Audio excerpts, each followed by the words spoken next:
The Rockets taking on the Jazz, and Rudy Gobert got ejected from the game in the first 3 minutes. On the opening tip of the game, Gobert is called for a foul, and you rarely ever see this happen, but it happened tonight. Of course, he's not happy about that, but then a little bit later on in the game, he's posting up inside. He's got the mismatch. He's called for an offensive foul against James Harden. He's furious as he's getting subbed out of the game. Look at that. He's swiping things off the table. He gets ejected.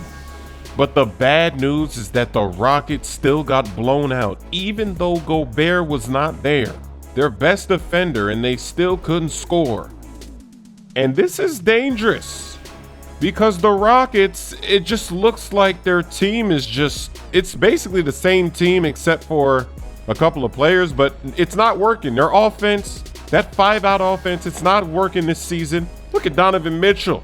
That's a crazy shot, avoiding multiple defenders.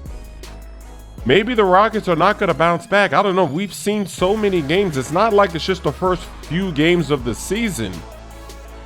This is a pattern now, and this is a bad pattern.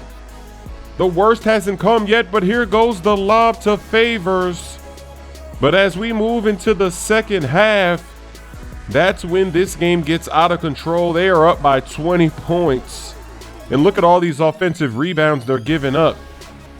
James Harden turns it over, trying to create something. Jay Crowder takes it coast to coast for the finish. This game was over before the fourth quarter even started. And this game was on national television, so everybody got to see this beatdown. They got to see the Rockets struggling like this. All eyes are watching. That's not good. Easy win for the Jazz tonight. Oh, he's reaching. I gotta be teaching. How dare Lonzo reach like that? As soon as he reached, oh, that's beautiful. Oh man, that hurts. Got him leaning, you reach, I teach.